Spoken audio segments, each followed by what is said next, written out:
Fritz, you didn't hear this yet, or Dave, I guess, but the school committee is meeting tonight because of the COVID situation and the opening of schools. So we have to be off this channel for 5:45 for them to come back and retake uh, the channel. So I'd suggest that the agenda be revised so that we move to public comments at 5:30 and we'll um, adjourn at 5:45. And I'd also suggest that we have a number of items that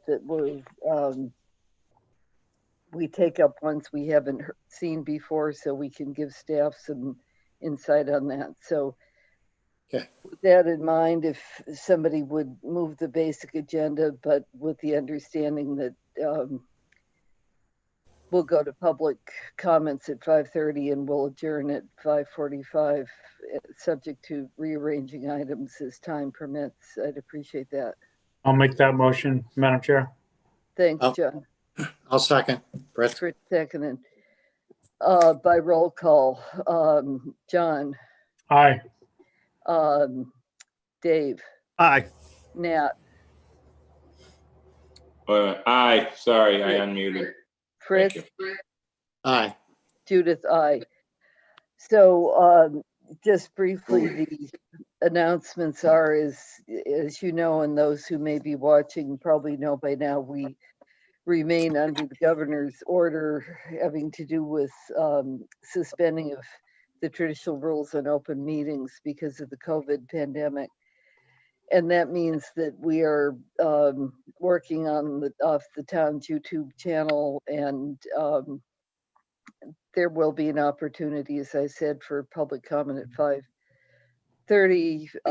I'm going to take attendance in a moment of the rest of us who are here just to have that for the notes. But for anybody who's here to speak, this is not a meeting where we are holding a public hearing on any of these comments. It's really a preliminary discussion on our part to try to give staff some guidance, and there'll be subsequent opportunities probably for us to meet again and further discuss items we don't get to tonight, as well as to have a public hearing on our items and on citizens' articles at a subsequent point.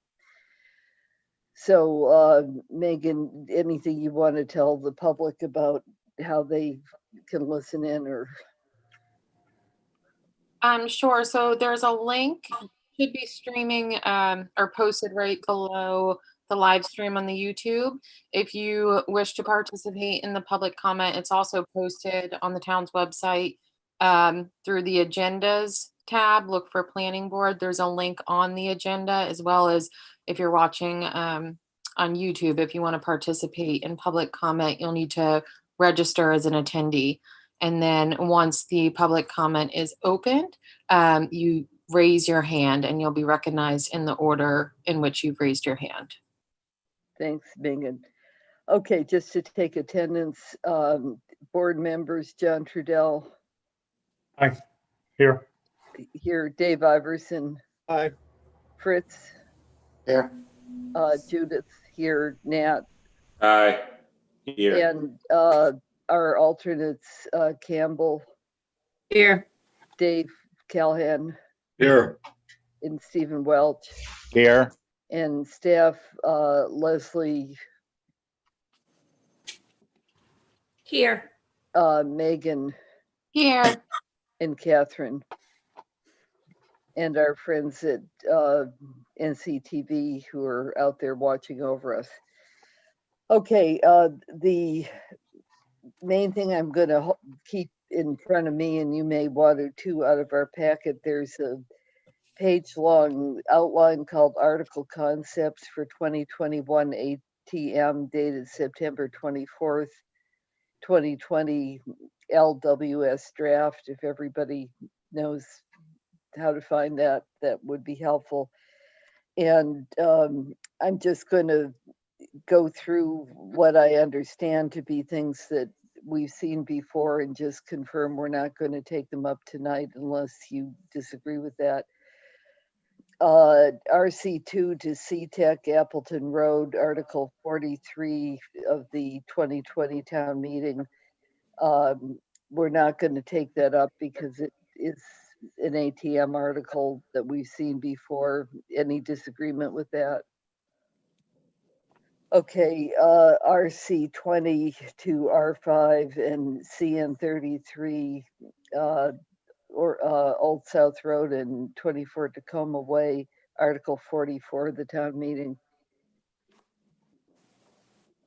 We'll come back to the next two in a minute. I'm just going to clear away ones that we've seen before to help winnow down where we have left. RC phase out articles, RC to CN Francis Union and Washington Street and Salt Marsh Way. That's Article 45 of the town meeting. No need to come back. Can I ask Yes. Leslie a question? Leslie, how are we doing on that, on those neighbors down there? Through you, Madam Chair. I just saw them the other day. I was gonna say something, but I didn't. I haven't spoken with them yet. There's a few things to follow up on. Zhao, who was at the corner, you all had voted to remove his property last year, so I'm still showing that in strikeout. The Sales had a project that they were about to get permitted. So if they've done that, then we can leave them in. If they haven't done that, last year you agreed to take them out, so I need to follow up on that. And then there's another one where pre-plan has been filed, so that's irrelevant. So there's some following up that needs to happen, and that's noted. It's Okay. unfortunate that this is happening there. Okay. Citizen articles from the 2020 town meeting, Article 54, 55, 56, 57. So we're not going to take those up right now. And zoning bylaw amendment modification to swimming pool allowance, Article 48 from the 2020 town meeting. That's probably one we're going to discuss again, possibly at length, but not tonight. So everybody agree to go back now to the start, having put those aside. Leslie, thank you so much for doing such a great job to pull together these items for us to think about. So I think we'll ask you, and if you want Megan or others to speak, just say the word. But first one I have is Tom's Way moving RC2 to R5. Okay, thank you. So that's one that the board, not this board, but a different board, discussed several years ago, and the neighbors, well, the property owners there couldn't really get behind it. They weren't sure if they wanted to stay in commercial or if they wanted to stay in residential, even though they all said they liked the residential street. So since that time, the planning board and town meeting has voted to effectively change the zoning all around them. So what's left here is just a strip of residential properties on Tom's Way that's still in the RC2. I did an analysis of each property. It's in your packet. Those are all residential properties. They would all stay conforming if rezoned from RC2 to R5. This is part of the master plan phase out to continue, removing the RC2 zoning district. And I have reached out to some of the neighbors, or excuse me, the property owners there to try to get their support. So does the board have questions? Anybody have questions or comments on this one? Anybody have an allergic reaction to this one? If all the area around has been modified, then it seems like a good idea to check in with those affected. Campbell, is your hand up? Well, just going to say, man, I was looking at it today, and it seems like most of the areas around there have either gone to CN or to R5, and CN's mostly up on Old South Road, so it would just seem like a natural fit for an RC2 that's looking to change. Okay, so Leslie, my read on the board is good job to track this and then to follow up with the neighbors and come back after you get a better feel for them. But it sounds like the board agrees in principle with your reaction that the changes around it suggest a need for change here. Dave? I just, that one large narrow piece of property, they put in a zoning freeze plan, right? They did, but that's part of a different article. Yeah, no, but I just, Yeah, and it's right in there's the name. another property at 24 Tacoma that's not included in this because it's also included in the other article. So That's the long one at 24 is going to R5, and she's in agreement with that. Awesome, thanks. All right. Next one is RC2 to CTEC Somerset and Raceway. All I have to say is we still have Somerset on our mind and debates about CTEC from our recent deliberations. So we're eager to catch up on your thinking, Leslie. These are leftovers, I think, from 2009 issues. Yeah, we proposed this at town meeting once before. A neighbor got up and opposed it. I'm not sure that she really understood, but anyway, it got defeated. So there's just a small pocket of parcels at the corner of Raceway and Somerset Road and Somerset Lane. And this would be phasing out the RC2. There's some commercial already there. There's a boat yard type business near there. There's Marty McGowan's operation there. We've got surfing hydrangea sort of in that vicinity.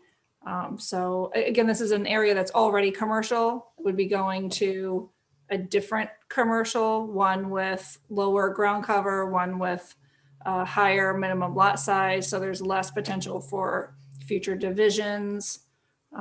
Less uses are allowed there. And we haven't had any negative situations that I'm aware of come up with the existing CTEC properties in that area.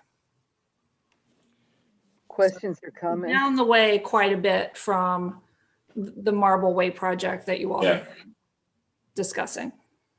And the traffic issues aren't implicated. They're far enough apart that that's not a connected problem.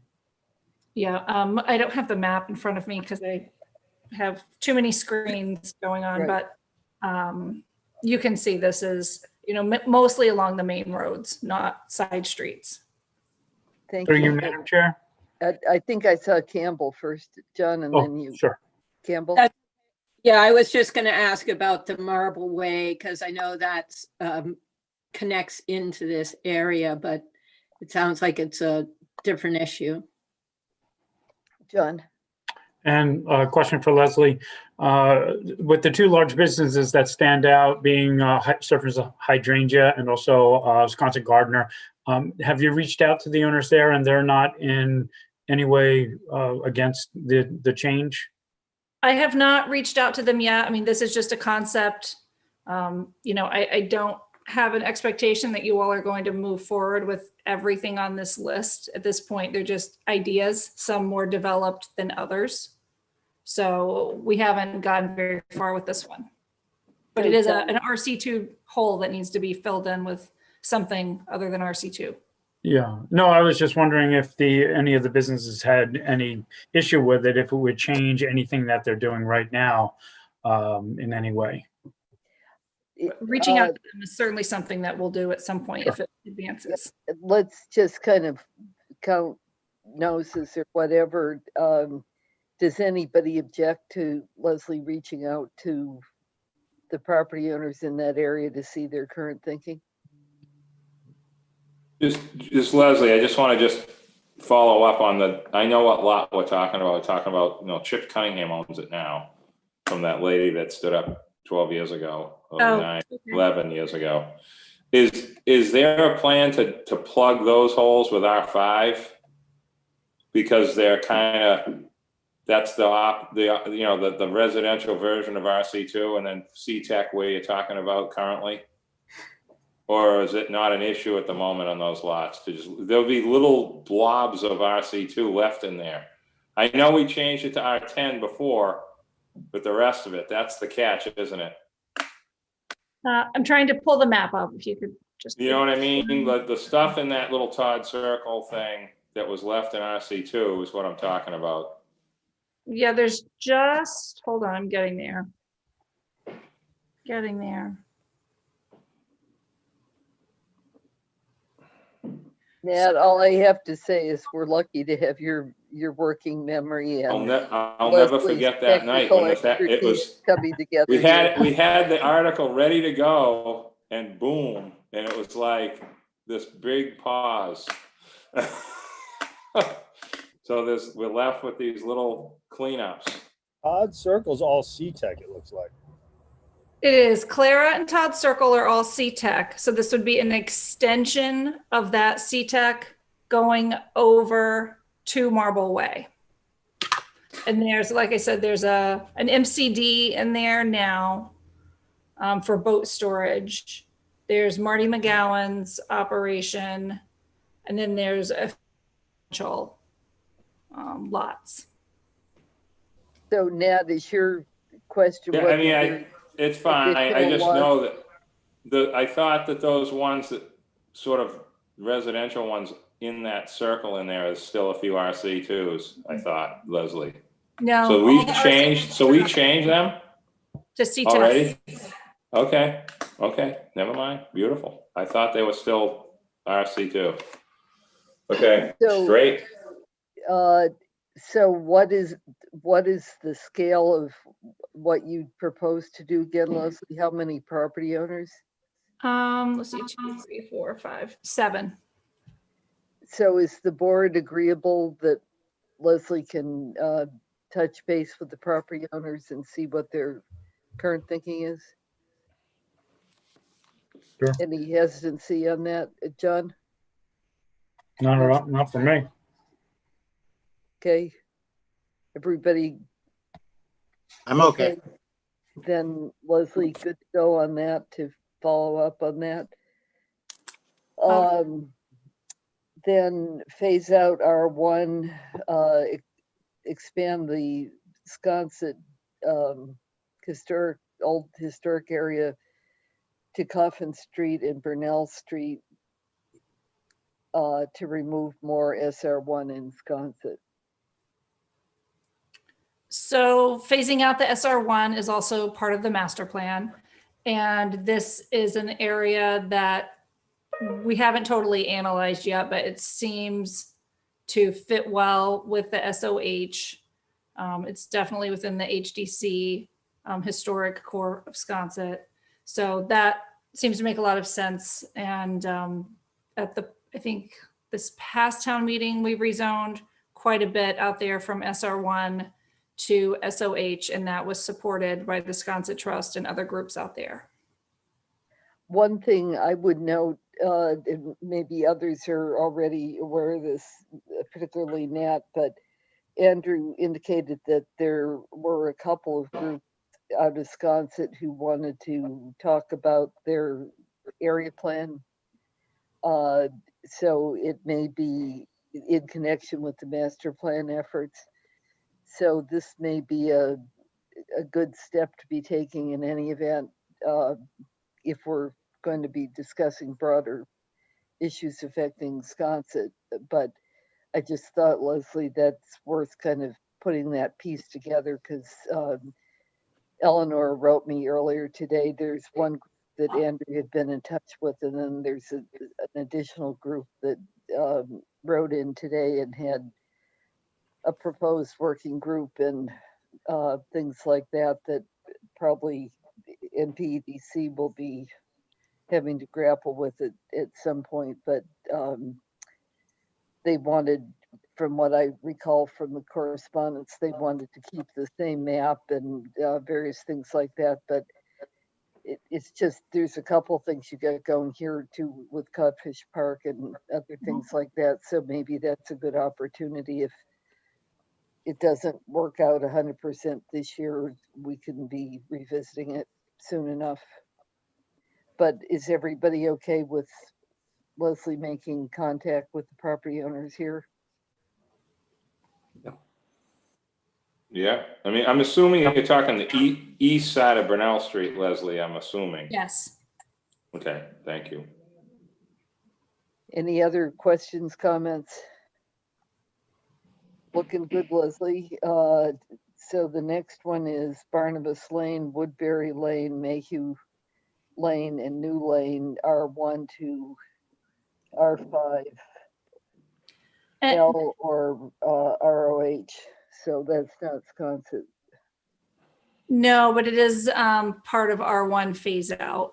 And I really put this one on for people to just start thinking about what might be good there. I don't think having an article at this upcoming town meeting is going to come together, but I wanted to just put that on the radar because phasing out the R1 in town is also part of the master plan. And the R5L seems like that could be a good fit there because it doesn't allow duplexes. And it would be consistent with the character of that area. But the other thing to think about is that it is in the HDC's core Old Historic District, which is why the ROH might be better. So just something to think about there. So Or maybe another time. you just, that's mostly for information, not something you think you want to follow up on right now. Yeah, but one thing that we've run into and we've tried to correct where we can is to align the ROH zoning district with the HDC historic district map because people get those confused. Right. And it doesn't always line up and it's not going to, but where we can, I think that's good. Campbell, I think I saw your hand. Yeah, I was, just because I did go through all of these things today, so I did work up something.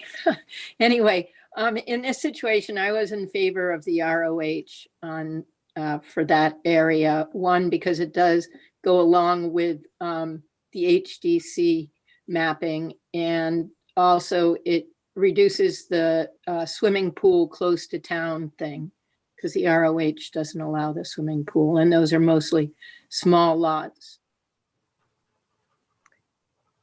Thank you. Anybody else have an opinion they want to share at this point? Just a Yeah. quick question for staff. Leslie, isn't Barnabas, Woodbury, and Barnabas, Woodbury, and whatever that other road is in there? I think, aren't they like maxed out? That's like a gnaw shop, gigantic house. I don't think there's a second, there's a couple garages in there, but not, isn't that sort of separate in the sense of how that's set up versus just the regular lots in the area? That was a subdivision from, I think, the late 85, 84, somewhere in that area. So it's in R1. So I would say, you know, on the high end, the ground cover is, you know, at most 30%. But in Gnaw Shop, when we did the analysis, everybody, I think, feels like it's really dense in there. And their average ground cover, I think, was under 20%. So you know, Right. going through the lots and understanding what's actually built as compared to what we think is built is important too, because I don't think we want to do something that's going to add a lot of ground cover. That's what I'm trying to make the comparison. So Gnaw Shop has you can't build a second dwelling in Gnaw Shop. Right. Even if you can't. But I don't know if there's any restrictions in Woodbury or not, because this is before I was involved. I was still pitching baseball when this was going on. So like, what do they have for a restriction, if anything, in there? Do you know? I don't off the top of my head, but that's certainly something that we would look at when we move. For the next meeting, bring it back and also look at the lot sizes, like how big they really are. Like they go back into that field that's sort of wet back there. It's a lot of clay in there. I don't know what was ever set up. All I'm trying to say is kind of fits what Campbell said, actually, is New Lane's 100 years, 200-year-old road, so's the other stuff, but this one isn't. This is new in theory. It's just kind of like a mini Gnaw Shop on New Lane. So just be nice to know what their what they can and can't do, because R5 limited doesn't allow a tertiary, correct? I don't have it in front of me. I don't think it does. I don't think it does either. So that's a good, that might be the right thing there, but we don't know that yet until we look at what they can and can't do in that subdivision. John? Okay. John? My only thought is that, that new lane almost creates a buffer, a boundary. Does. And it seems natural that Barnabas and Woodbury, tucked in that area before New Lane, would be incorporated into the ROH. I always thought of the ROH going up to, when we changed the zoning from R1 on Main Street all the way up to like Caton Circle there, that became an ROH instead of the R1. And that's where I thought kind of made sense with the ROH to extend it. But once you get into, I think, the Mayhew and the other side of that, and Almanac, or not Almanac, Amamonk or something. Accomack. Yeah, there you go. No, not. You almost get an extension. Now you're really spreading out the ROH all the way up to the back of Crooked Lane, and then we're going to be talking about maybe, where you draw the line with the ROH in between New Lane and Crooked Lane. But my only thought is that I think New Lane makes a nice natural boundary at the end of the ROH. So, other comments? David, did I see your hand up? Yeah, Woodbury Lane is only allowed one dwelling. Barnabas can have more in their restrictions. And I actually think it's a better R5L fit than ROH because all the houses are brand new.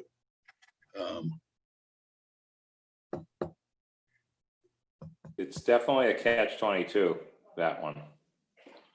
But that may be why Leslie says she wants an extra year to look at it. So this one won't be coming back for this town meeting. Right. It'll be on her kind of study list. Is that agreeable to everybody? Is there any urgency about doing something here? Leslie says no. Anybody else disagree? But they should all have pool permits by then. Thank you, David. Yes. Thank you, David. Not tonight, though. Thanks, David. Okay. Next. Okay. We're down to other zoning map amendments, R5 to CN 18 and 18B for Bartlett. This is one you said, Leslie, recently rezoned from RC2. Now they want it to be commercial. Yes, so both of these property owners worked cooperatively with the planning board to phase out of RC2 and to go into the R5. Since that time, one of the owners has passed away, and the heir to the property is interested in it going back to commercial. So now the other owner is interested in maybe buying it and connecting to the commercial district to the east. So I have to circle back and see if that's what they want to do or if that's not what they want to do. But because they were, cooperative with the board in helping us phase out the RC2, I thought perhaps if they, it's only been a year, if they want to change back, that you could sponsor the article. Is there an alternative to moving back to RC2? Oh, not to RC2, to CN, sorry. So they would go from R5 to CN, and they're okay, right next door. Right, okay. And that's what's nearby in that area. Yes, and we had offered them a choice, and I think they picked R5. I'm not sure about that, but I mean, most of the people in that area, we asked, like, would you rather do commercial or would you rather do residential? And for one of the owners, they're already subject to a special permit, so it didn't really matter. But now that there's a different family member in play, they have other ideas. Any comments on this one from anybody? Dave? They're an island surrounded by CN, or what, I'm sorry, yeah, by CN. So I I don't see why it would even be an issue or question. They're surrounded on all sides except for Bartlett Road side by CN. So it would only make sense if that's what they want. And what kinds of uses again are available for CN, Leslie? And is that subject to a development plan? So they can have an apartment. They can have an apartment building. I mean, these are small lots, so they're not conducive to that. They can have a garage apartment. They can have, let's see, a contractor shop by special permit that's already happening on one of the properties, and it's now non-conforming. They can have a lumber yard by special permit, not really conducive. Landscape contractor, light manufacturing as an accessory use, interior, exterior storage and warehousing as an accessory use, some motor vehicle stuff, which they're in the wellhead, so that's something different to deal with. Then you can have, my chart's all out of order. By right, they can do retail, sales, small restaurant, pharmacy, that type of thing. Okay. But as I said, one of the properties already has a special permit from the ZBA, so that predates the planning board, for a contractor shop and light manufacturing. So it's governed by that special permit right now. Okay, what I'm hearing is people are comfortable with Leslie working with the property owners to see if going back to a version of CN makes sense. Is that the thrust of collective view here? Leslie, anything else we can tell you? Nope, I think that's good. Okay. Next one, R20 to VR for Tautimo and Osprey Ways and Hummock Pond Road. And then there's a subsequent one that's R20 to VR or Lug 1 on Hummock Pond Road. So both those are Hummock Pond Road. Okay, so for those, again, part of the master plan is to align the town and country zoning districts with the town and country overlay district concept. So R20 is a town zoning district. It's identified as one in the zoning bylaw, and the equivalent country version of that is VR. And VR has increased setbacks, lower ground cover allowance, increased frontage requirement, which I think for most of these properties, it doesn't matter because they're probably not dividable. But the ground cover is something that would be reduced, or potential ground cover. So again, this would be like taking the R20 that's a town and aligning it to a country district for both of these. And is there something coming from the property owners requesting this, or is this from staff? This is from staff. Again, it's master plan phase out initiative, and Okay. I haven't reached out to them yet. We've done some changes in this area at prior town meetings for all the same reasons. But as you know, we can't do it all at one time. So this is the next step. Okay, anybody want to comment on that? Campbell? Yeah, so I was in favor of the VR for Tautimo and Osprey Ways. And then tended more to the Lug 1 for Hummock Pond Road to try and keep with the rural character of that area. So that's just sort of what I thought of when I was taking a look at these. Thank you, Fritz. Yeah, I don't know how, are you talking about all the way out Hummock Pond Road, Yes. Leslie? Yeah, okay. So you're talking, that's me. So I just took a look to see what it would mean to me. And I've got 100 foot of frontage. My neighbor doesn't. I do have more than 20,000 square feet. I would, I'm at 11 and a half. Just to be clear, Fritz, you're not, No, I'm not, whether, I just, no. you're I'm just not- saying if this were your property, how it would work, right? I'm just using my property as an As an example. example, That's- I'm, yeah. I'm not arguing one way or the other. Is right? that okay? Thanks. Yeah. I just want that in the record so nobody Yeah. would be in Yeah. doubt about it. Yeah, so it would, so the ground cover goes from what, 12.5% to 10, so that would make me non-conforming. I mean, it is what it is. And as I understand it, the difference would be also no tertiary, no tiny house, and no swimming pool without a special permit. That sound right? That sounds right. Yeah, I don't know if I want to lose my right to build a swimming pool. Do it now before it's too late. Chris, Yes, get a permit. You don't have a permit? that's two tonight. That's two No, I tonight, haven't Fritz. planned You to got do me one. twice. Yeah, so just in looking all the way out, I would just make the comment that not all of the lots are huge lots. Not all of the lots necessarily have 100 foot of frontage. But I personally would have no objection to the change. And that being to lug 1 or to VR, Fritz? Well, the lug one is just, well, I'm not sure what lug one, that was VR specifically.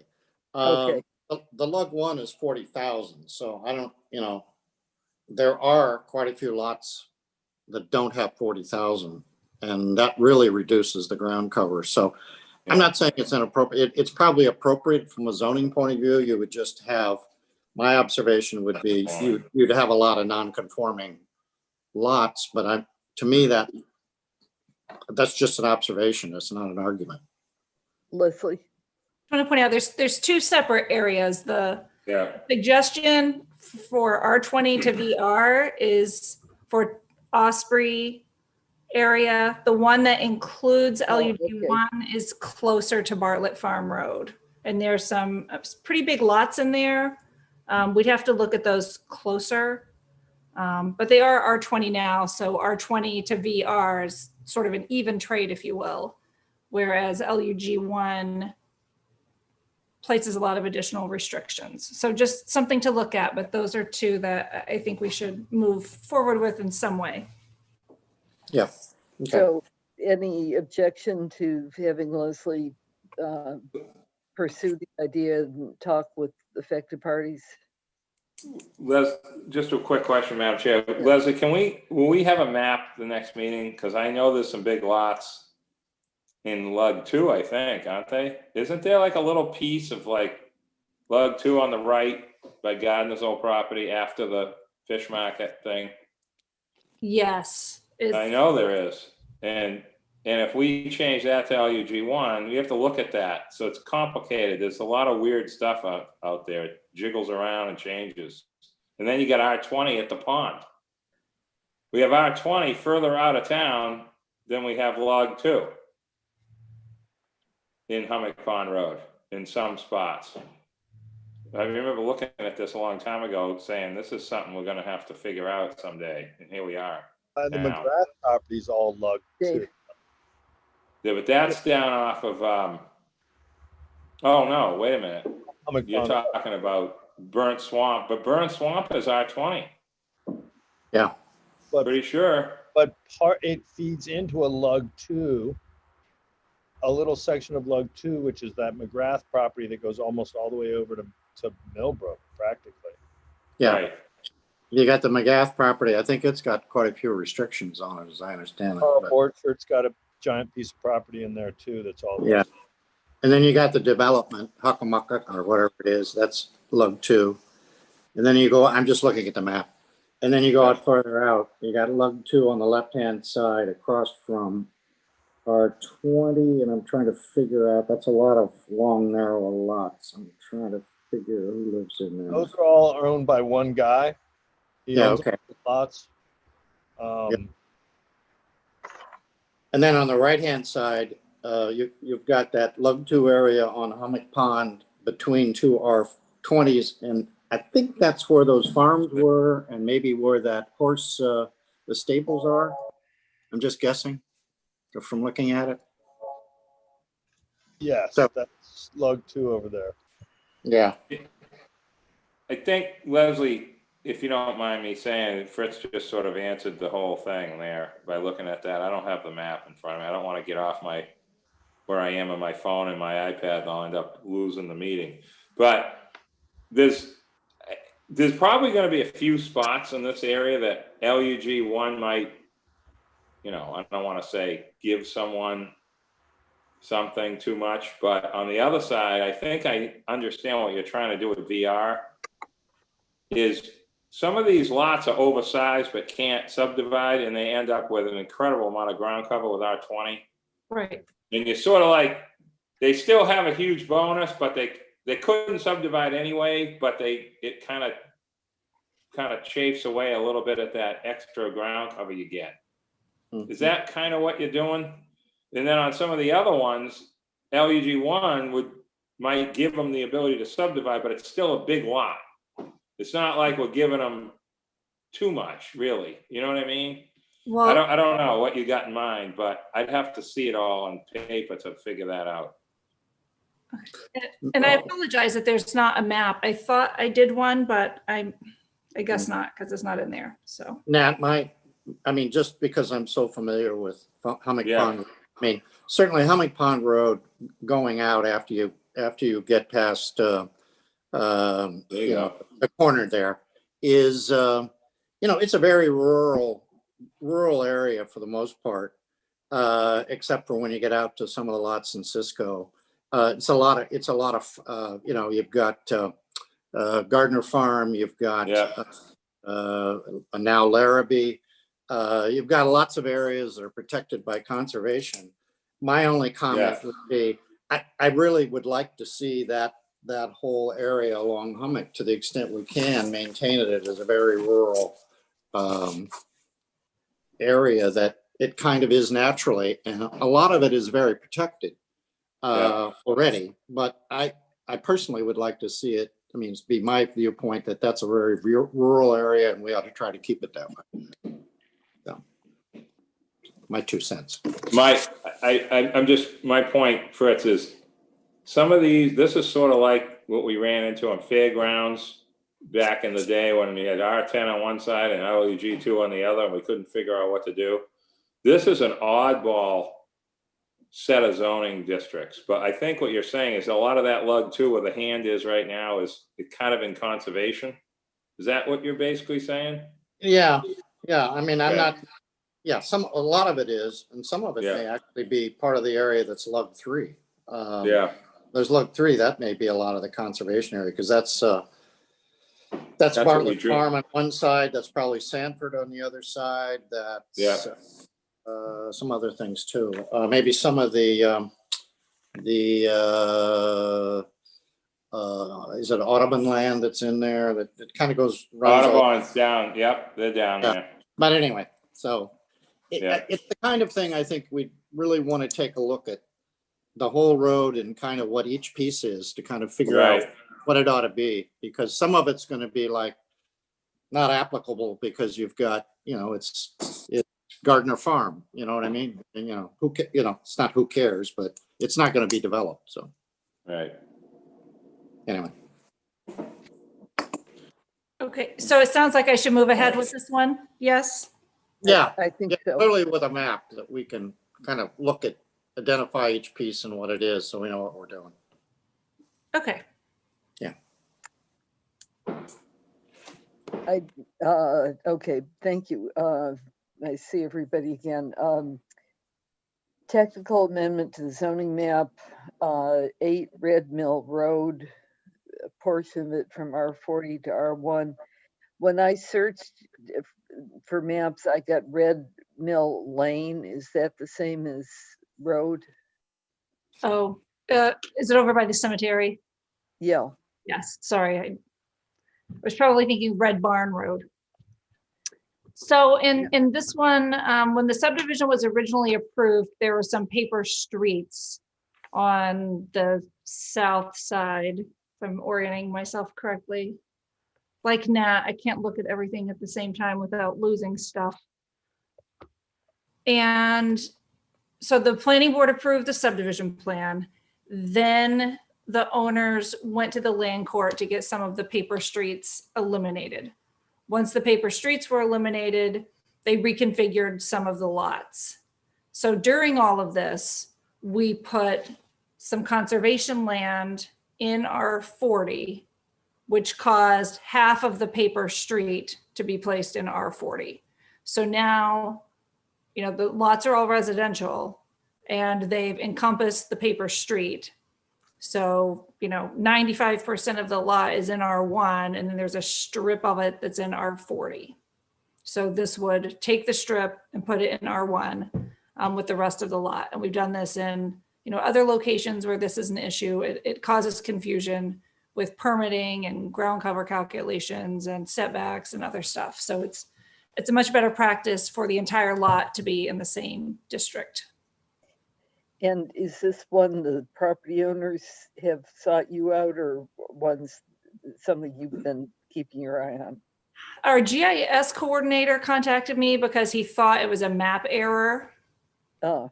The property surveyor had contacted him, and they were hoping that it could just be a simple map correction, but it does require a vote of town meeting. So we would actually need to do that. Now that I'm looking at the whole map, I was only focused on that one property, but for 8, and then 3 Old Mill Court, 5 Old Mill Court, and maybe that little triangle for 4. This is all that development that, yeah. Yeah, and the lots So are. this is The old- bizarre. Yeah. Oh my God, So I this is a didn't know cleanup. any of it. This sure is a cleanup because they've already divided into lots thinking it's R1. Yeah. Okay, or they're not it's R1 zoning, but the lots are slightly bigger than that, the way it was set up. Okay. Any other comments or questions from anybody? This is gonna Yeah, require a really. good explanation. Oh. I just had a question for Yes. Leslie. Campbell. Excuse me. So essentially that entire side needs to have that one half of the road, paper road, incorporated into the section. So it's not a small bump out. It's really going corner to corner from where the road, Red Mill Road ends. There's a little section there all the way over to that triangle in 4 that you were talking about. Is that correct? Yes. So okay, I'd be better with that. The whole thing where there'd just be this one little bump out seemed like an odd thing. So then you would rewrite this to be, to encompass that entire section then? Is that the Yes. idea? Yes. Okay, great. I'm sorry, Leslie, who actually owns that strip now? Is it a matter that the part that's in green, is it just the description is in error, or is there somebody else across the way that is, whose ox is gored by this? No, the strip is already incorporated into those lots. Because once the paper street was eliminated, the see. lots were reconfigured. So the land court records show that those are within the parcels, but it's the zoning map that is not comporting. Correct. And would that change have any effect on anything that can be done on the property or on the neighbors or anything like that? No, we have I can double check, but I don't think so. We have a provision in the bylaw that says if a zoning district boundary line extends less than 30 feet into the property, then the primary zoning district governs. So I think that would be the case here. It's just, it just makes matters confusing. Right. Okay, any further comments on this? Sounds like a plan, Leslie. Amend the definition of structure to exempt generators. Are you expecting more generators as more people come here and are cold in the winter, or? The definition of structure exempts all sorts of things that are like generators, but not generators. I don't know, maybe Nat could help elaborate on that. I can help with this a little bit. You have to roll back some years when we talked about, you know, air conditioning units when they were somewhat of a new thing. I mean, I shouldn't say new, but not like common as they are today, for sure. Generators don't even run unless either the power's out or they're cycling for 15 minutes every week or two. But they can't go in the setbacks where other things can. And because of that structure issue, Leslie, like we did with the tanks issue and stuff like that, this is this presents some really peculiar things that happen in yards that have all sorts of space. And here's this generator that's technically has to get either relocated or removed and put back, and it's insane.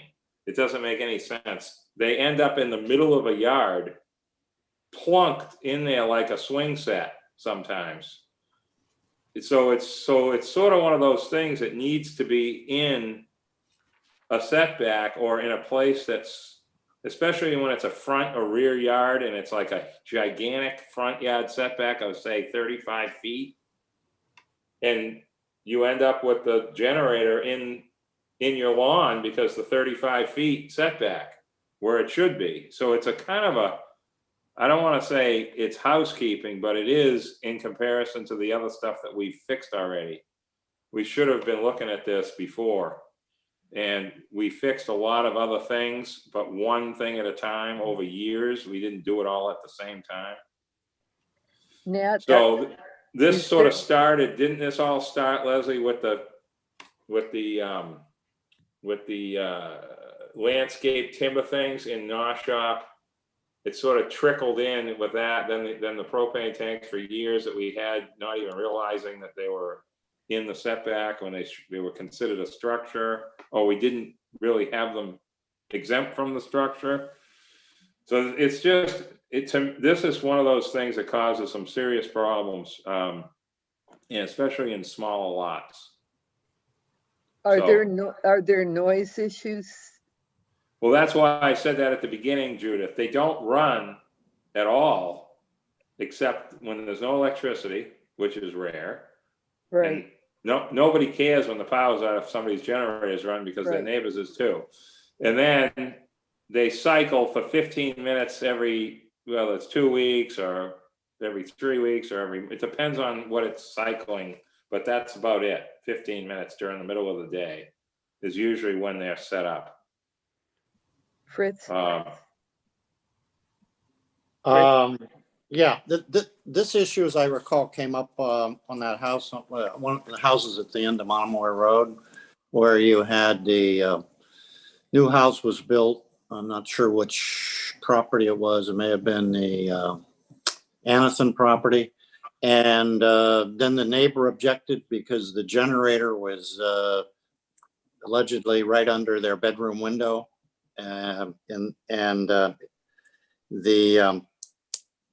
Or near it. And that was the argument. I don't know if people remember this one, but anyway, it's obviously in the last couple of years. My concern, to me, I can understand why the property owner would want to have the generator not close or immediately, not attached to, but on a pad right next to the house. But I'm not sure why that, then if they want to put it out along the property line someplace where you can't see it or they can't hear it, that seems to me to just start potentially affecting the neighbors. So I think we need to be careful about this one. The problem with this is it's visual and it does, occasionally come on. So I guess my point is we have given very little option of where it can go. For example, Fritz, let's say, and you're right, what you're saying, it depends on the layout of the property. If you have a huge front yard setback that's all natural vegetation, but you can't put it in there, it's not bothering anybody, but it's illegal. Yeah. You see what I mean? Like, it's almost like we make it so there's no good answer. If we allowed it to be in I don't know how you could write it, Leslie, where it could be front and rear maybe, or instead of side. I mean, it's in certain districts. It's just, it all depends on it's just like locating an air conditioner. If you couldn't put it in the setback, you'd have some problems trying to figure it out in some of these lots.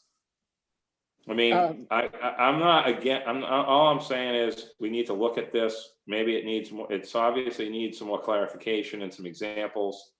But it's definitely something that we need to figure out at least a partial option for people that have all sorts of room, but it's not in the right place because it's not legal. Whereas it ends up getting put in a worse place to be legal. And that could be for a neighbor, that could affect a neighbor too, Fritz, too. You know what I mean? Yeah, no, I agree. It depends on, whether it's good or bad, to some extent depends upon what the lot looks like. And Yeah, what you exactly. can do and what the best thing is. So it is I mean, hard. sometimes screening it in the setback is better than putting it in the legal spot. You know what I mean? If that makes sense. Okay. I see Maybe I'm confused. Campbell, then David, then John. Yeah, I'm just from the discussion, it's a very good discussion. I'm just wondering, sounds like it's sort of a special permit issue or zoning kind of a thing. In other words, hard to make a hard and fast rule about because of the varying lot situations that people have. So I was just going to throw that out there. You're right. It's almost like a case by case type thing. David, and then John. No, I was going to suggest special permit too, because I think it is a case by case unit. John? No, I was just looking at the actual, what we're looking to do, amend definition of structure in quotation marks to exempt generators.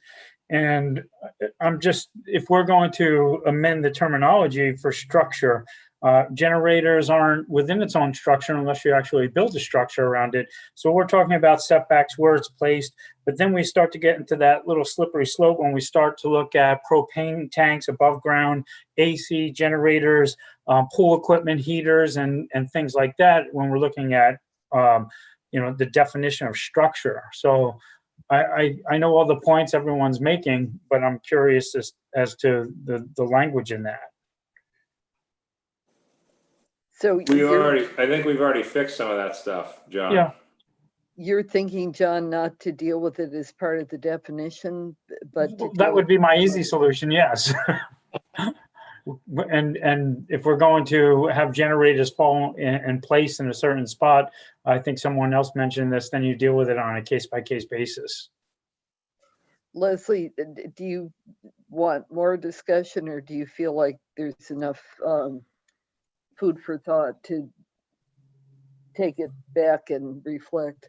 Yeah, I think there's enough food for thought. We can go back and think about what you've said, think about different ways it could be potentially handled, and bring something back at a different meeting.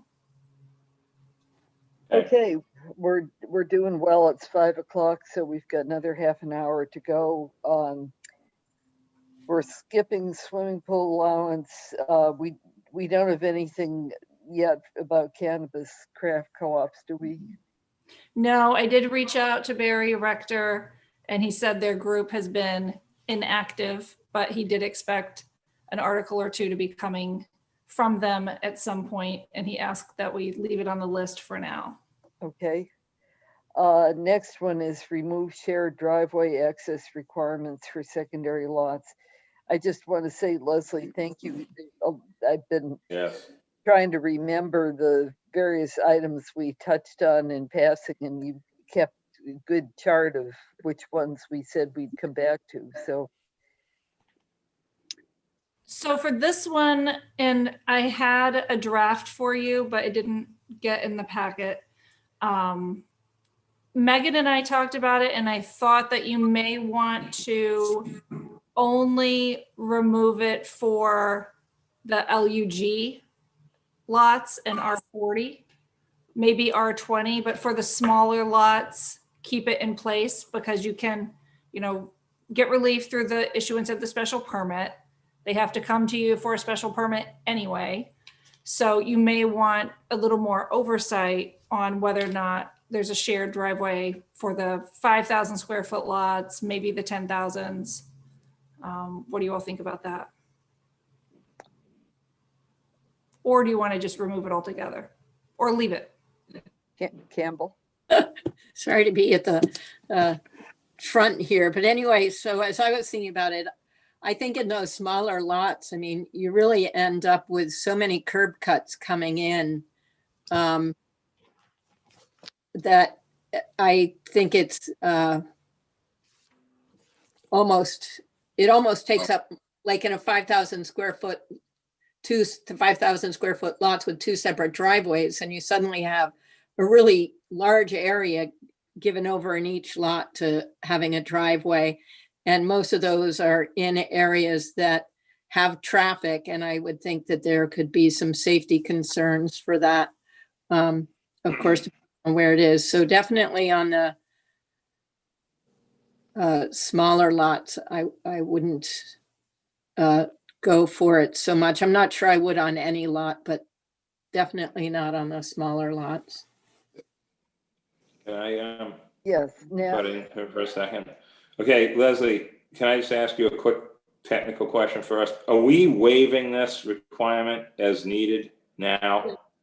We are, right? Sure. We would have already known if we weren't. We would have been in all sorts of hot water if we weren't. Okay. So I'm thinking of one on Appleton Road.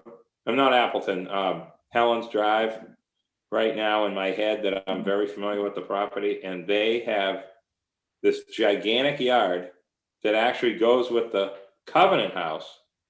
Yep. And they need a parking space. It's crazy.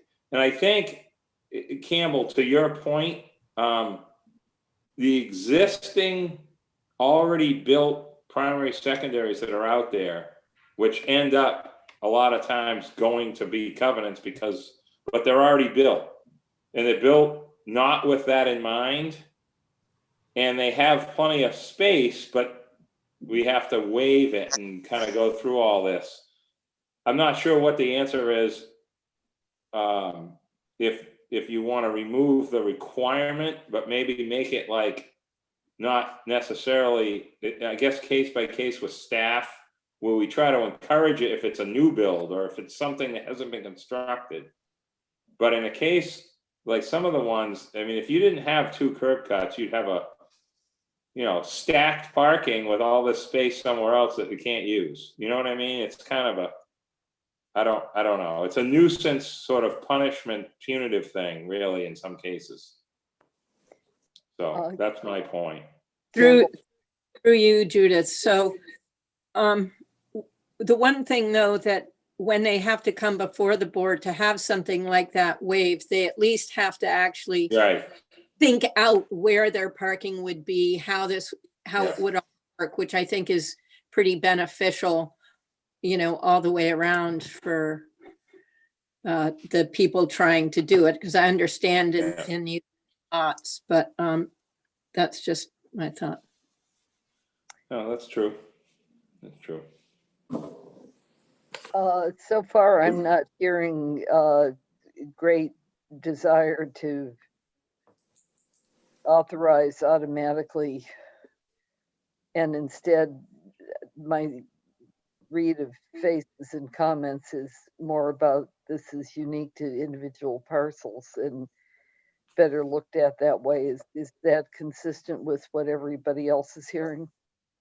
I agree with you, Judith. Just in the last meeting alone, we had, or the last two meetings, we had one in particular on Lily Street that was approved, and we had one on Westchester that was not approved. Similar situations, but they were unique in its own merit. So I think we need to take this on a case by case instead of trying to put a broad rule out there for everything. Leslie, you mind taking one off your list? I'm heartbroken, but yes. If you have a better idea after, I mean, for all we know, we'll see some solution at the next meeting or something, but okay, next one is one that I'm sure is a favorite of John's, which is remove allowances for storage containers as a primary use, or add more standards for them, such as light color or required screening. Oh, John, you want to jump in on that to start? Because I know you. No, I think those questions. Yeah, I think of two particular instances where we had one a couple years back over off of Marble Way, and there were storage containers, and then there was additional exterior. We put restrictions on that, and then just recently the one over by the airport where we had storage containers, and I think we dealt with it and on an individual case by case basis, and I think we got a good resolution. One didn't work out, and they changed directions and did something else on the lot, and the other, they're adhering to the screening and the suggestions we made. So again, I'm not trying to reinvent the wheel, but I don't think it's really an overwhelming issue that has presented so many cases that we haven't been able to deal with. So I thought we dealt with them pretty well on a case by case. Campbell.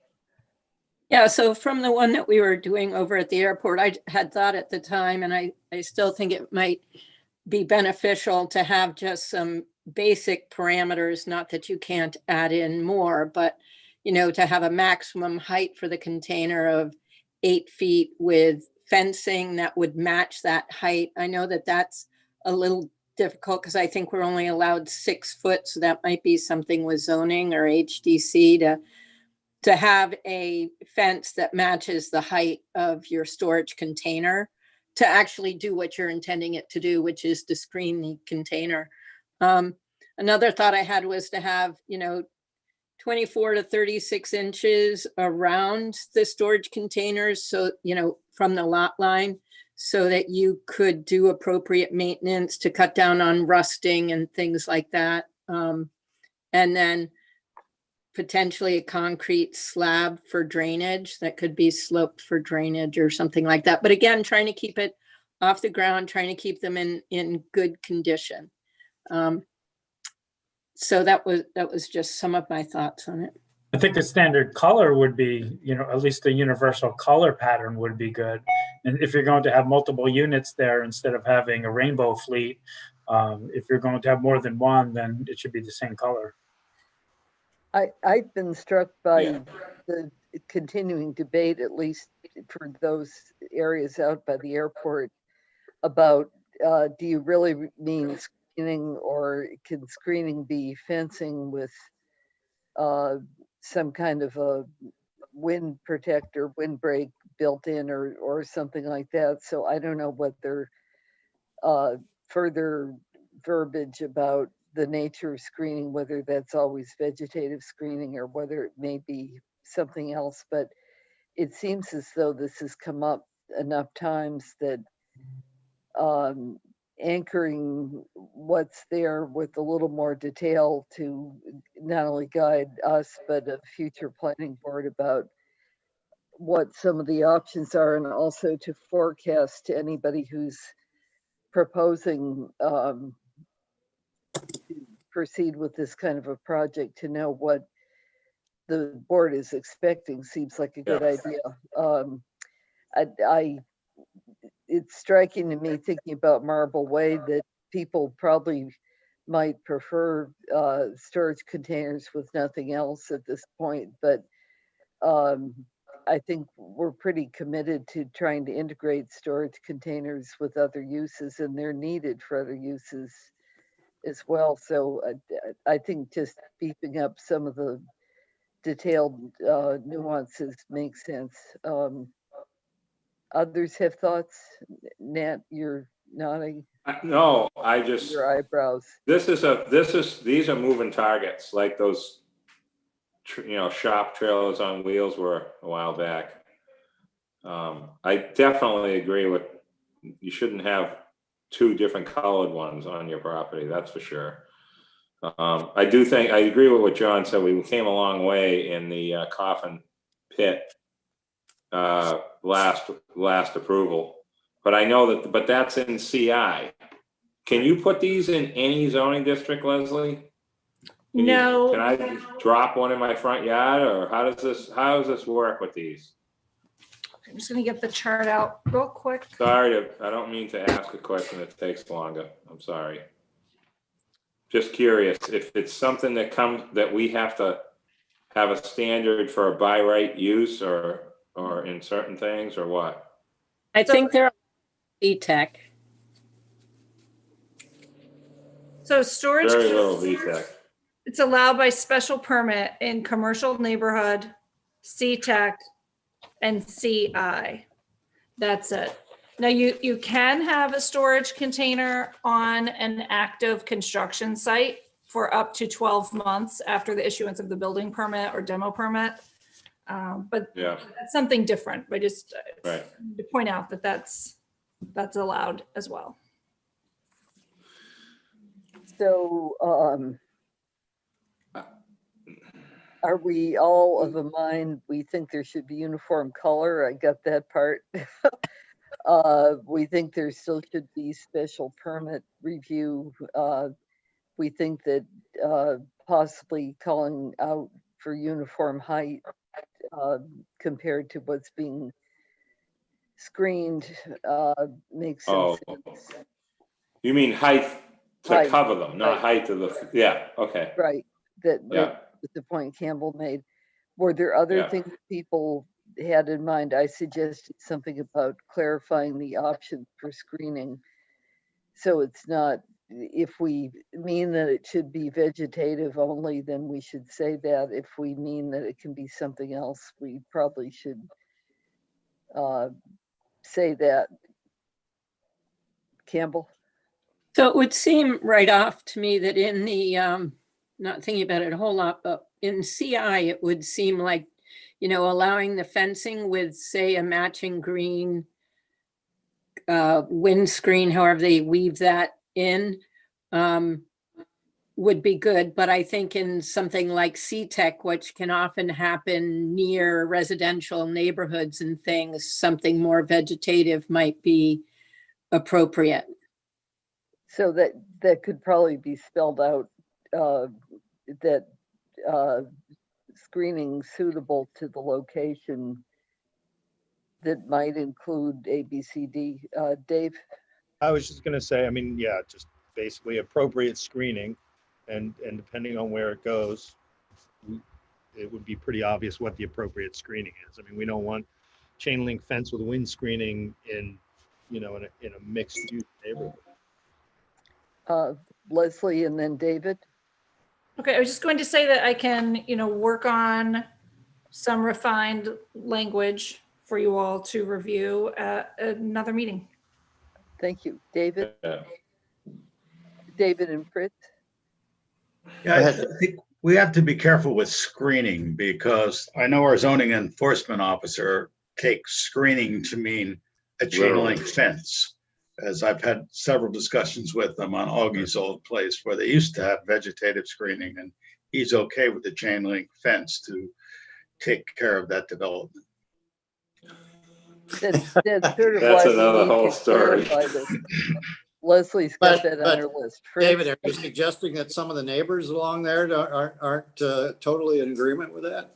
I'd say so. Time will take care of that. Probably two of us on this call. Fritz? Time will take care of that. Yeah. Leslie, just a real quick, as we move on to the next thing. I agree with what everyone said here. I just want to, my point would be to make it so that we don't end up asking for like a landscape plan every time somebody does one of these, go into that next. So make sure the language is sort of gets them to what we're looking for without them having to hire and do all kinds of things for one or two of these. You know what I mean? That's my main concern, other than everything else we've already kind of agreed on. So, Fritz, did you have something else to say? I was just going to make, just a sort of a suggestion without feeling strongly about it. But in some cases, we're talking about things where we have a history of having done things or not done things. And then we're saying it's difficult to kind of roll all of that into a zoning bylaw. But the other thing that we could do that might be useful, because it then would to some extent preserve the history of kind of what the policy has been. And that would be to just simply have kind of like guidelines that we say, so that we all remember that, like Campbell just said, it could be, well, if it's in a CI, then this is what we suggest, or this is what our guideline is. And if it's in this, then this is what our guideline is. And it's helpful so that we don't have to remember each time what we did, or when somebody else comes on the board, or it's a different board, they at least have some historical knowledge of kind of what somebody else was thinking ought to be done. But so it doesn't have to be some very formal regulatory type of thing. It just needs to be kind of a list that a couple of paragraphs. That sounds sort of like kind of we have some documents like that are kind of rules of the board rather than bylaws. I don't know whether, because this is in the bylaws already, that whether modification is needed, but how about we leave that to Leslie to think about? Yeah, like I say, something a general, just a thought. It's not really. Good idea though. Okay, we've got 10 minutes or so. Megan, could you just inquire if there's anybody out there for public comments, just so we know, just so we know if they're out there, because otherwise we've got 4 items and maybe we can finish them. Technical amendment to match the statutory language in 139-33B with 139-30. Hello. We do have just one person, and she's raising her hand to speak at public Okay. comment. Tell her whoever, we appreciate Emily you Moore. being here, and we'll call on you, but it'll be 5:30. Mhm. Leslie? 30, so the language for the technical amendment, sorry, I was having a note. No, technical amendment, this is about 139-33B and 139-30. Yeah, off the top of my head, I can't remember exactly what this is for, but there was a legislative change that happened, a series of them actually, that happened a Let's few just years hold ago. it over and keep it on the list and come back to it then. So yeah, just to summarize that, we changed it in one section and we didn't change it in the other. So it's just to keep them consistent with the statute. Okay, well, that sounds like a technical proposition. So if you bring that forward and explain it, I think that'll probably proceed readily. Covenant and secondary lots in commercial districts, commercial zones. So this was something Megan added, so she may have more info, but I think the thought on this one was not to encourage new units, but if you already had units that were already built prior to, some prior zoning bylaw, that you would be able to create a covenant lot. I know there's some CN where people have pre-existing non-conforming primary and secondary dwellings, and they would like to be able to convert those to secondary lots, but the bylaw doesn't allow for it. So I think that's what that's about. Megan? This one actually was Andrew's, and I wish he was available to further elaborate, but I think it is along those same lines of ones that are existing or interpretation of apartment buildings as standalone structures. So if that were to be the case, one theoretically should be able to be covenanted off. But as it stands now, you're not allowed to because it doesn't exist in commercial zoning districts. My sense is we need some more information about how many examples there are and more detail about how that would affect things. So I don't think we'd object to having it come back with some more information. And since he's away today, Yeah. that we could return to it later, if that's agreeable to everybody. Then we have two real estate matters: Surfside yard sale in vicinity of Kerr Street Plan 2012-60. So both of these are matters that Andrew's working on. They don't require active involvement by the planning board, but we wanted you to know that that is something other than zoning that we're working on. So there's a paper street over in Surfside, and then Andrew's been working with the Sconset Trust on a codfish park cleanup. There's a lot of parcels that are still on the books out on the beach, and there's a map in your packet, a sketch actually that he put together. So those are more of an FYI. I had a question on the Codfish Park situation about ordinarily yard sale is you're selling the sliver of land to people adjacent, whereas I would have thought with Beach Area and Codfish Park, it would be kind of the mat fee, hold on to this for the beach easement or something like that. So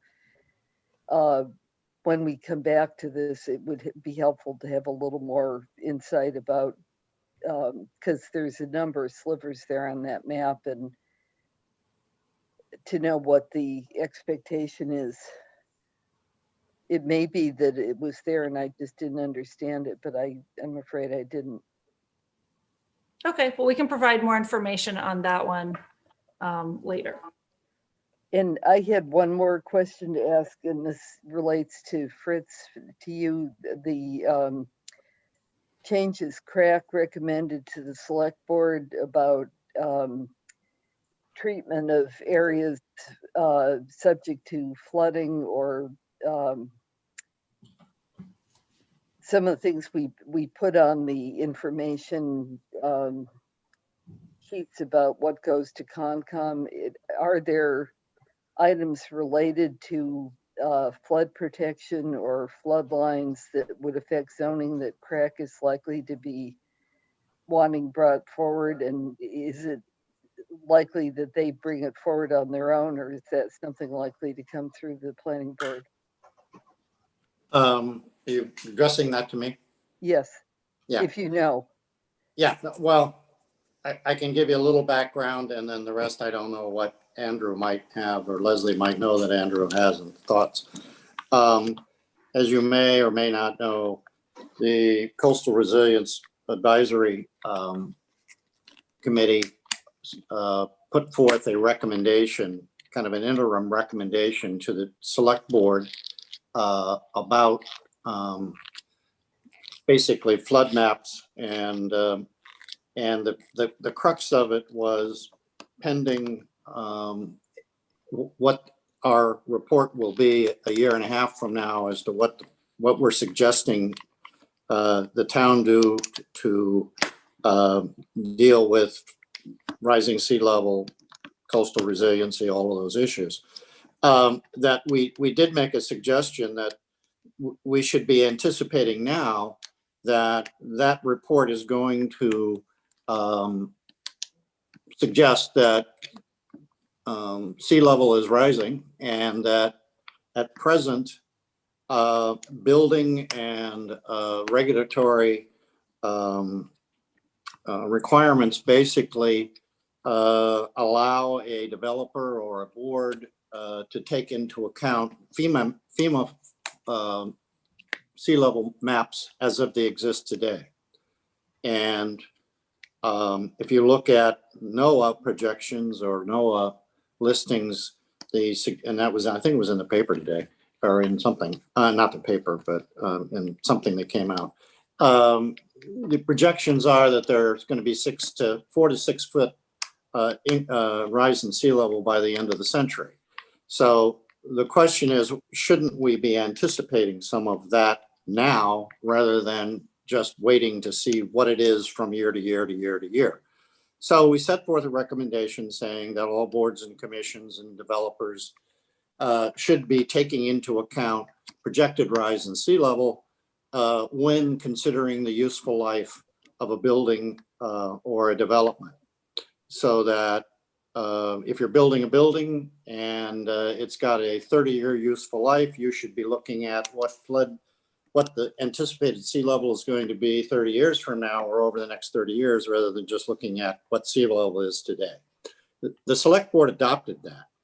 And recently, the town manager, with the assistance of some town staff, basically have circulated or are in the process of circulating those recommendations to town departments, and they will be further disseminated to all of the engineers and surveyors that we deal with, so that people are slowly now being put on notice as to what the select board has has adopted as a recommendation.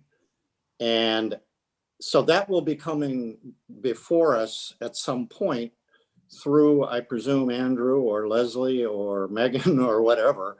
And we will at some point then be having to decide how we're going to deal with that, or what we're going to be asking developers or people do. And for instance, it might have to do with storm drain engineering and what we're going to anticipate and things like that. So it's going to require that we have some understanding and education of it, and that basically we be setting forth some parameters as to what will be happening in the future, as opposed to simply what we've been doing in the past. And that's as much as I can tell you. And if Leslie, if you know any, or Megan, if you know anything more about what's in the pipeline for us as far as staff. That's Yeah. very helpful. Fritz, the main thing I was trying to do was to see what else is likely to be coming to us, just like the cannabis stuff. Yeah. Leslie? I'm not aware of any articles that will be coming to you, but we do have a memo from the town manager that we just received about a week ago. Yeah. And we haven't distributed it to you yet. I was thinking it may be an item on your October 28th, October 26th, your regular meeting in October. So we will get that out to you all. Okay. It is on the website, if anybody's select board website. And Anybody looking if at- there's other things, just so we're aware, we know there'll be citizen articles, but those don't get filed really until late October, early November, something like that. So I think we'll need to schedule another meeting at some point when some of what we talked about tonight is ready for further review. And then there's some of the things like swimming pools that we'll need to go back to, as well as anything from other boards like cannabis and any citizen requests. So thank you. And Megan, maybe you'd call on our citizen who wanted to speak to us.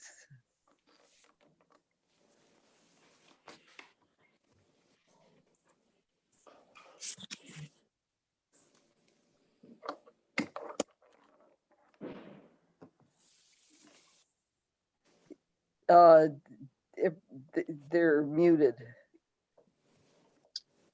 Hi, can you all hear me? Yes. Hi.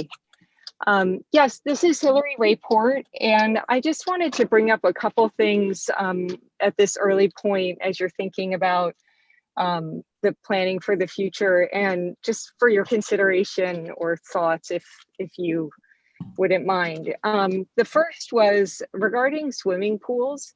There's been some discussion at the Historic District Commission about the size of a spa and what qualifies as a spa versus a swimming pool. There's been some applications in the old historic districts for for swimming pools that are actually spas that are 14 feet square. So I just wanted to bring that up, this categorization. I'm not sure if this area is the right area to address it, but it has been, it's something that's come up. The second thing I wanted to raise for your consideration and feedback, if possible, is